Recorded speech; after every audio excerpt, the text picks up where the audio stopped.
Yan. So, papahinga na ako guys at ready na akong matulog. Pero, bago yan, kailangan nating pag-usapan kasi it caught my attention kasi um, parang ang dinadahilan ng iba is poverty. So, ano nga ba ang poverty? Or ang kahirapan? Ang kahirapan po para sa akin ay napaka-complex. So, ibig sabihin, maraming dahilan dyan bakit mahirap. At marami din yung, marami yung ibig sabihin ng mahirap. So, one is that mahirap or poverty is not determined by the amount of money in your wallet. Kung wala ka talagang pera, zero yung pera mo sa wallet, hindi lang doon natutukoy yun. So, meron ding factor dyan na nagsasabi, of course, na it adds to its meaning, yung kulang yung wala kang access sa opportunities, wala kang access sa education, and healthcare, plus, sometimes or most of the time, wala kang support system. 'Di ba? So, pero as for me, everything will starts with you. And hindi yon wala yon papalit sa kaya mong gawin. Tama? And so, that being said, meron kang chance. Chance to improve your way of living. So, yon. And talking about factors, oo naman girl, madami talagang factors dyan. Pero, di ba, saan ka ba magsisimula? Syempre, doon sa mga bagay-bagay na kaya mong i-control. Ano ba yung mga kaya mong i-control, girl? So, ang mga kaya mong i-control, bakla, is your self. Number one, kaya mong i-control yung self-discipline mo. Diba? Pag sinabi mong mag-gym ako, mag-gym ka. Kung sinabi mong magbabasa ako every day ng libro, diba? You don't have to lie to yourself, but you should keep a promise to yourself. Paano yun, Dang? Paano yun, Aya? So, halimbawa, ako, 'di ba? Promise ko sa sarili ko na magigising ako ng maaga around 4, 5 or 4 o'clock or 3 o'clock in the morning. Tapos magbabasa muna ako ng 1 hour. Pero minsan masarap matulog, 'di ba? Or most of the time masarap matulog lalo na pag malamig. Naka-AC ka, tapos, diba? So, ang nangyayari, sabihin mo na lang sa sarili mo, bukas na lang. So, again, you lied. You already lied to yourself. So, number one, self-discipline. Discipline din yon. Ano pa ba? Kasi maraming possibilities eh. So, yung possibilities dyan is, parang madami kasi talaga na na kaya mong i-control. Pero eto ha, a key to beating poverty is what? Self-improvement. Sorry. Charot free yun bakla. Seryoso ako. Kasi if we work on ourselves, our mindset, and our skills, bakla, nag-iiba yung laro. 'Di ba? Nag-iiba yung game that you are playing. So, ibig sabihin, nandun ka sa pandaraya dun sa una. So, kapag well-guided ka and you are well-improved, nag-iiba yung direction mo. At yung paniniwala mo, of course. So, sometimes, 'di ba, hindi mo alam kung saan ka magsisimula. And most of the time, nakaka-overwhelm din naman talaga. Girl, kalma ka lang, okay? Small steps at a time. Pwede naman yon. So, may mga workshops, may mga conferences, may mga events, may mga one-on-one coaching, may mga online courses na pwede mong i-take. And don't forget the books, mga libro. May nagsabi nga sa akin I'm not sure kung saan ko yon narinig. Pero, may nagsabi sa akin from way back nung college ako. Ang sabi niya, pwede bang ipakita mo sa akin yung library mo? Nag-isip ako doon kasi wala naman akong library. Ang library lang na tinutukoy niya is yung mga books ko sa school. Yun lang naman. At saka yung encyclopedia ko na hindi ko naman binabasa actually. Charot lang. Binabasa ko naman yun. Dalawa kami ng tatay ko. Pero, other than that, yun lang. 'Di ba? Pero alam mo, sabi niya sa akin na kasi sinabi ko sa kanya, bakit ko pa kailangang ipakita sa iyo yung library ko or yung collection ng books ko? Sabi niya sa akin, kung ano yung binabasa mo, yun ka. Books are your treasure. Books are your mind treasure. So what you read is who you are. So, doon ako napaisip. But I haven't had the chance to talk to that person again. By the way, he's one of my professor. And, sobrang galing niya. Nag-aaral siya before sa UB Los Baños. And I forgot her name. Sorry po. But, yun ang natandaan ko sa kanya.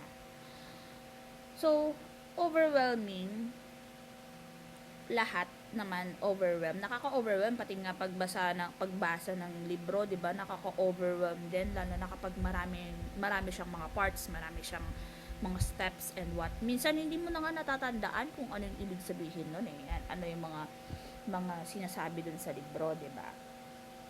So, yun nga. Pero kasi super helpful kasi yun. Pagbabasa mo ng libro, pag-join mo ng workshops, conferences, group coaching, lahat. Tama. So, these are spaces para ma-open yung mind mo sa mga possibilities. Okay? Ma-open yung mind mo sa mga possibilities na baka hindi mo pa naisip before. Hindi siya one-time magic na pag ginanon mo yung wand mo makakatulong siya agad-agad sa'yo. Pero, your perspective will be different. So, all in all, mindset lang talaga. Yes, Beshi Waps, mindset lang talaga. And mindset, I tell you, mindset is life-changing. If you believe na kaya mong umangat, you will find ways 'di ba? Parang bata lang 'yan.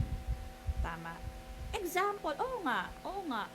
Parang bata lang 'yan, 'di ba? Sa mga may anak diyan, makaka-relate dito, pero yung mga walang anak diyan, you will be looking forward to that. So, yung anak ko kapag may gusto at sinabi kong hindi, minsan, after 10 minutes, after 30 minutes, 'di ba? Andun na siya. Nakuha niya na yung gusto niya. Right? So, sometimes I believe that children are the best marketers in town. They are the best or the master of marketing.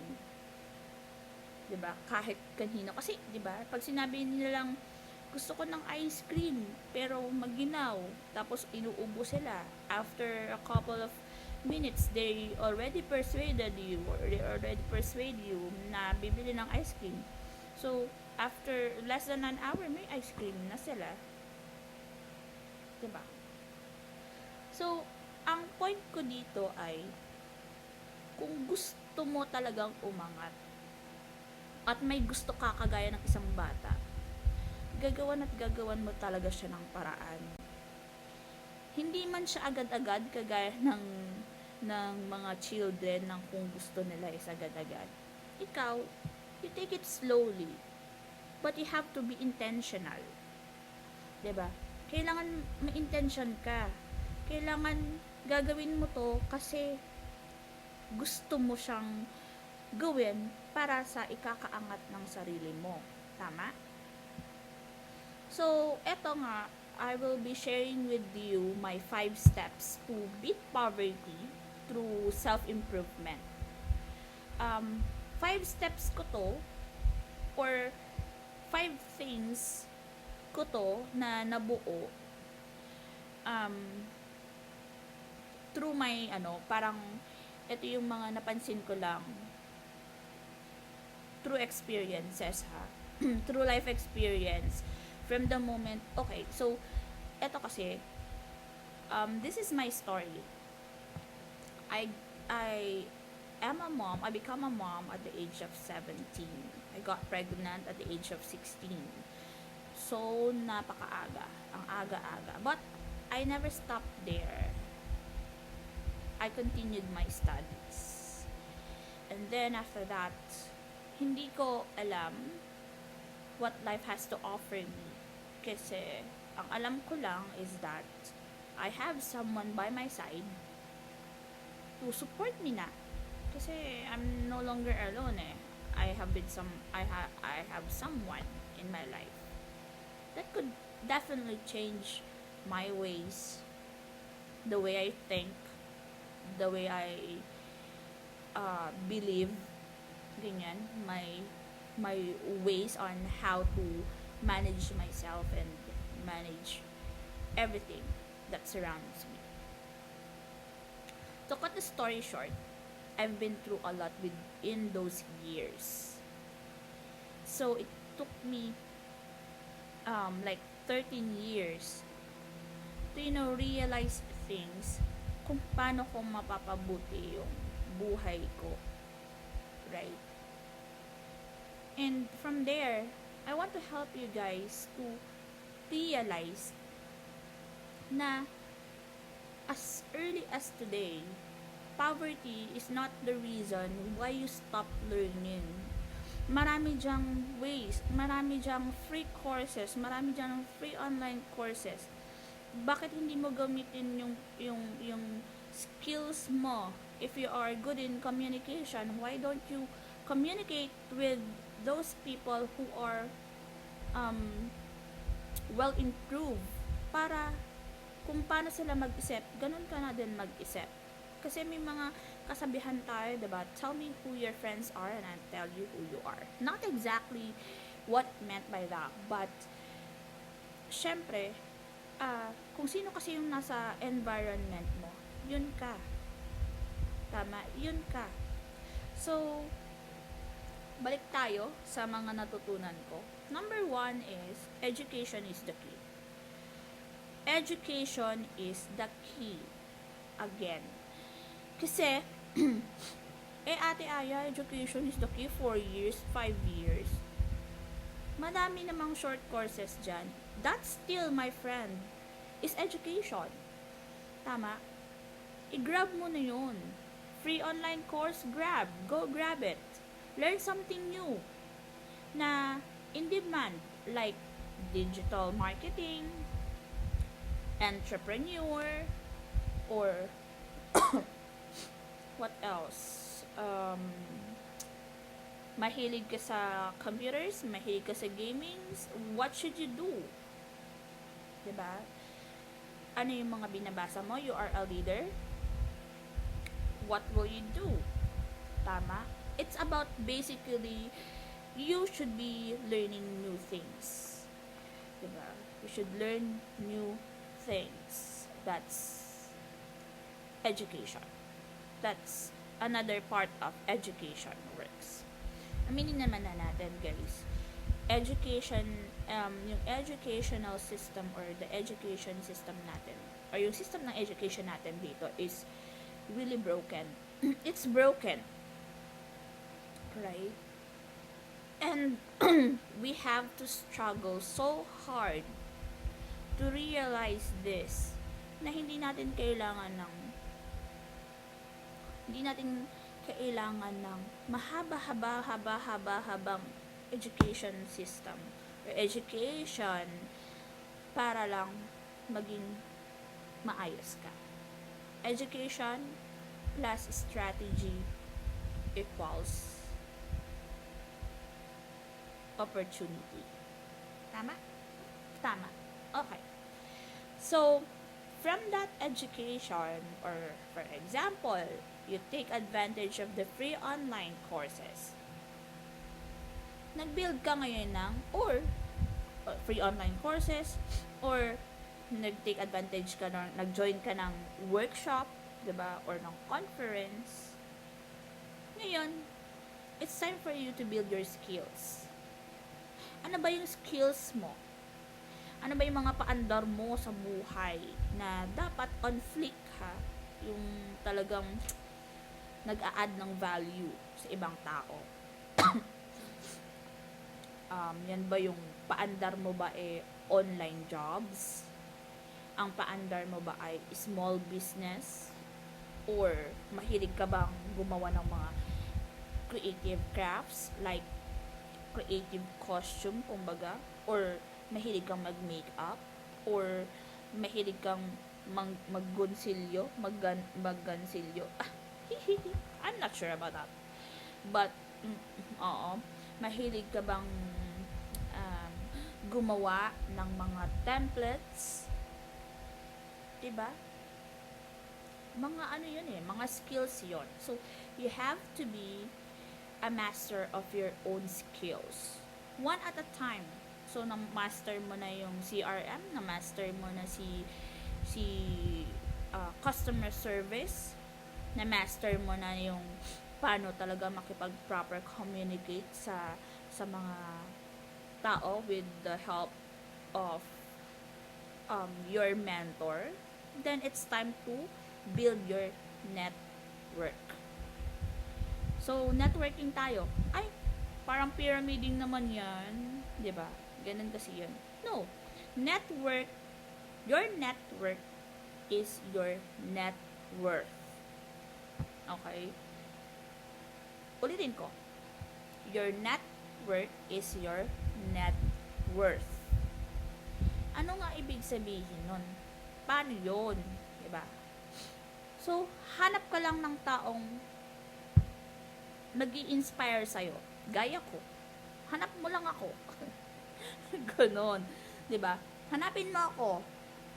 I-inspire kita ng bonggang-bongga. But, kidding aside, yes, hanap ka ng mga taong mag-i-inspire sa'yo. Umattend ka ng workshops. Or maghanap ka ng mentors. Or kahit sa social media. Okay? Make connections. Make connections talaga. Okay, magkano naman po yan? Hindi ka pa naman mahirap, di ba? Kaya nga, you're listening to this You're not mahirap. It's just that nagkukulang ka lang. So, yung iba, di ba, gaya ko, ano ko yun, parang guilty as charged ako sa bagay-bagay. Nag-order ako sa Shopee ng kung ano-ano, gaya netong nasa likod ko, na hindi ko alam kung bakit lumaki ng ganito at gumamit ng ganito. Personal use ko lang yan, mga ante. So, paano ko siya mauubos sa sarili ko, diba? Meron silang expiration date. Now, my point is that kung ito nabibili ko sa pera na tinatabi ko,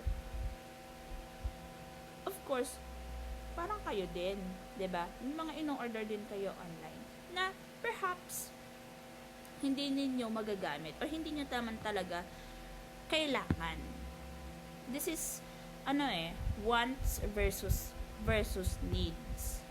So, ano ba yung kailangan mo talaga? You have to determine. Kasi, kung kailangan mo ang workshop to develop yourself, to develop your self-esteem, to develop your confidence, to develop whatever you have to develop, to build your connections, to build your skills, to have proper education about something na gusto mong malaman about life after college, we have to invest.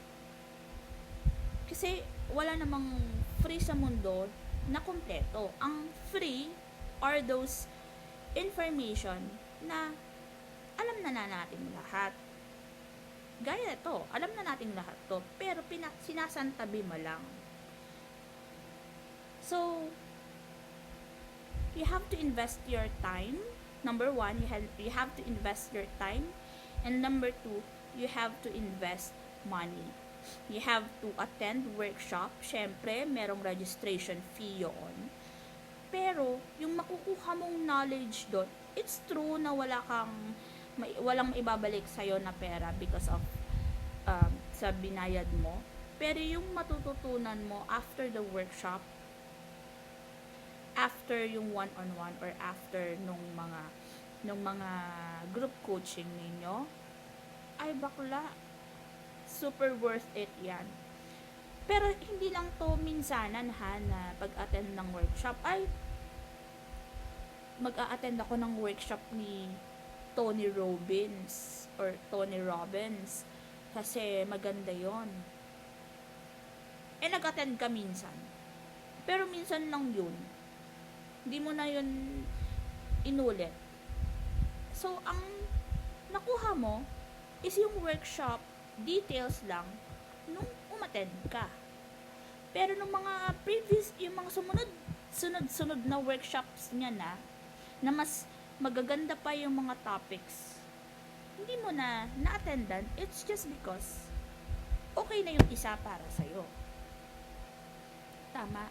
For me, kasi, instead of buying this ng paulit-ulit, why not invest your money learning things? Attend workshops, or enroll to short courses, diba? Or join group coaching sessions. Tama? Kung hindi mo alam kung paano yon, message mo lang ako. Diba? Ganun lang yon. So, I'll keep in touch with you. I'll give you details. I'll give you parang ano ba? Advice, ganyan. So, yon. You have to make connections. Kasi sa mga workshops, mga madam, magkakabuild ka ng connections talaga. I remember, ito story time to ha. I remember when I was in high school, I joined CMLI. It's called Children's Museum and Library Incorporated. So, hindi lang school namin ang nag-attend. Maraming schools pa. And it's joined by schools in the Philippines. May taga Cebu, may taga Coronadal, may taga Puerto Princesa, may taga Nueva Ecija, may taga Manila, kami, may taga Isabela, diba? So, parang national siya. National talaga siya, hindi parang. National siya. And so, 3 lang kami from our school ang nag-attend. But guess what? We built connections. We make connections. Diba? We met new friends. We make new friends actually. In the long run, nagkaroon kami ng mga alam mo yun, communications around that. Parang ang tingin ko to be honest, ang tingin ko sa sarili ko nun, ang galing-galing ko. Tapos yung confidence ko umaapaw. Pero when you meet someone na hindi mo talaga kilala, tapos galing pa sa ibang lugar, tapos nag-usap kayo, parang, ay, shit, wala pala sa kalingkingan ko yung alam niya. So, 'di ba? Nagkakaroon na kayo ng connection, nagkakaroon kayo ng communication, and you learn from each other. That's one, parang, yun yung pinaka takeaway mo sa workshops. Aside from the learning, aside from the knowledge that you will be getting. Yun yung ano nga yung tawag doon, yun yung hindi mo mababayaran pagdating sa workshop. It's priceless. So, ang babayaran mo lang doon sa workshop is yung time nung speaker, yung, diba, yung knowledge niya na binuo niya over the years, diba, yun ang binayaran mo sa kanya, na sinishare niya sa inyo. Pero other than that, ang magbe-benefit ng lahat yon ay ikaw. Lalo na kapag you attend workshops, or you hire mentors na mag-guide sa'yo, or kahit sa social media, diba? You interact. Okay.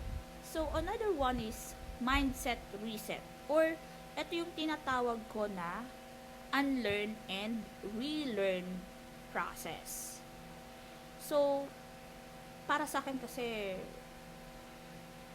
puro positive lang ako eh. Ayokong nadadagdagan ng negative vibes yung mga naiisip ko. Kasi, halimbawa, very positive ako dito sa idea kong to. Tapos sinabi ko for example, sa asawa ko. Tapos sasabihin niya, ay, hindi mo kaya yan. Or, saan mo naman gagamitin yan? Or, saan mo na ganyan-ganyan? Maraming tanong, maraming rason, madaming negative opinions. So, ending, ang mangyayari, magsha-shutdown ka na lang. Hindi mo na lang siya itutuloy. Kasi, di ba, marirealize mo, ay, oo nga, no. So, saan ko yun i-market? Saan ko yun dadalhin?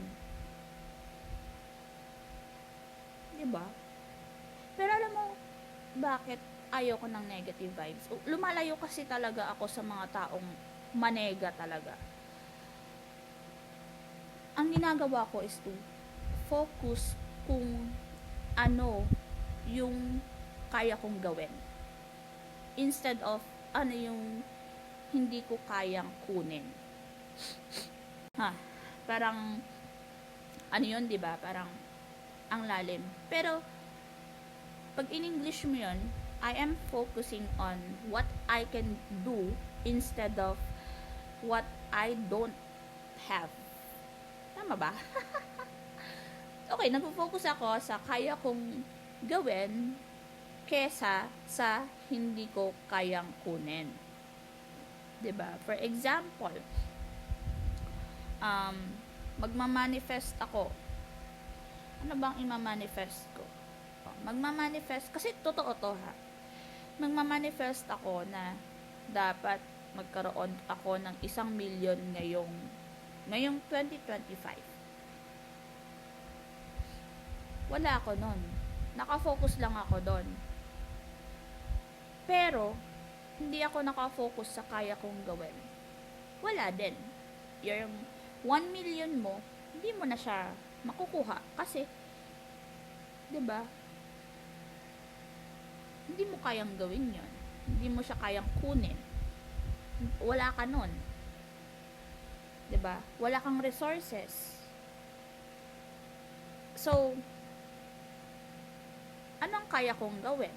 So, ang kaya kong gawin is to build my connections, palawakin yung kaya kong palawakin, gaya ng knowledge ko, gaya ng strategy ko, gaya ng set of colleagues ko, set of connections ko, my network, 'di ba?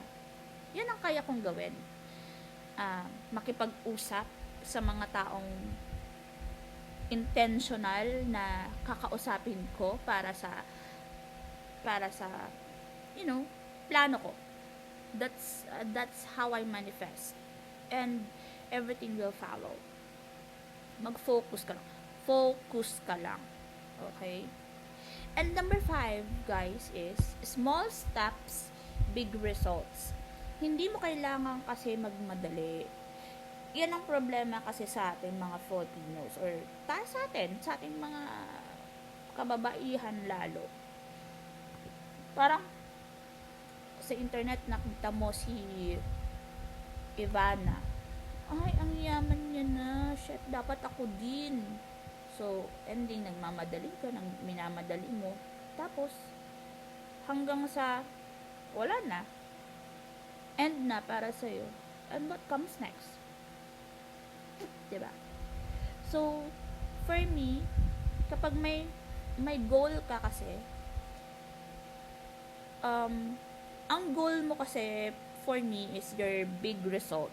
So, your goal is to have a business. Example, your goal is to have a business. A multi-million business. Yun yung goal mo. Pero, you don't broken or hindi mo hinati-hati yung mga goals mo into smaller pieces. 'Di ba? Ito yung big goal mo, ganyan. Tapos wala na siyang mga sub goals. So dapat meron. So break your whole goals into smaller pieces para one step at a time. Kasi small steps or small wins are worth it. Napaka worth it niyan. Ang lagi mo lang tatandaan is to always move forward. Remember, the top of one mountain is the bottom of the other. So, yung mountain, ganyan, nandito ka, it's the bottom of the next mountain. Dito na yung next. So, that's how I interpret things. Okay? Gosh, ang dami nating napag-usapan, bakla. Pero oo, may pag-asa naman, di ba? So, it's all in your mind. Kaya nga yung utak natin, yung brain natin, nasa taas at wala sa talampakan, mga auntie. Dapat ine-exercise mo yan. Kung sinasantabi mo yung brain mo, guess what? Mawawala talaga yan sa'yo. Hindi ka makakapag-focus, hindi ka makakapag-isip ng tama. Mawawala sa'yo yan. And always exercise your brain. Diba? Isipin mo na lang, tong hand mo, hindi mo gamitin ng mga siguro 3 years. Wala kang gagamitin. Hindi mo gagalawin. Anong mangyayari? Ending, baka makalimutan niyang gumalaw, auntie. Diba? Diba? So, yun nga, walang hopeless case dito. Kaya nga may mga conferences, may mga workshops, kasi they're designed to guide you and to support you, inspire you, and help you see na kaya mo din naman maging successful.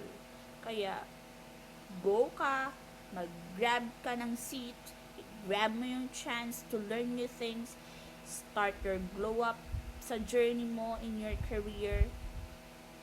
Huwag mong sayangan ng mga bagay-bagay. Kasi alam mo, ito pa ha, alam mo ba ang mga multi-millionaire talaga? Sila yung mga self-made millionaire. Yung mga hindi nila minana yung yaman nila sa mga magulang nila. Ito real talk to ha. Real talk to guys. You know what? Ang mga millionaires, karamihan ng mga millionaires ngayon, 70% of the millionaires or billionaires today are self-made, self-taught. Why? Kasi they are taking risk. Walang mawawala sa kanila kasi they came from the rock bottom. So kung itatry nila to, walang mawawala sa kanila. Ang ginawa nila, bakit sila naging millionaire is that sinubukan nila na magkaroon ng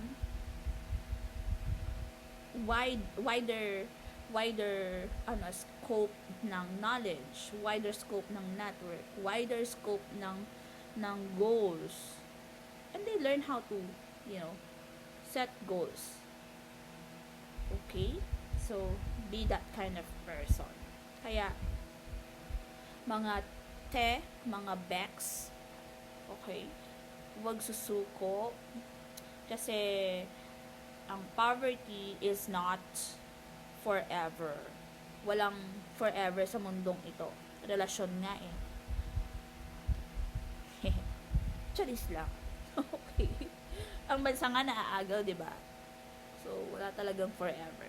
Basta, ready ka na mag-step up, mag-improve, at mag-push forward so that you can change your life. And syempre, andito lang ako, ang inyong ante, Charis, to help you out.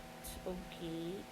So, if you have any questions, if you have anything for me na gusto mong i-tackle natin or gusto mong sagutin ko, just PM me or leave a message down below. Okay? So, until next time, see ya. Join ka sa mga workshops and conference and short online courses or group coaching, whatever it is. Take advantage mo na yan and let's create a better future together. Okay? So long, mga auntie. Bye.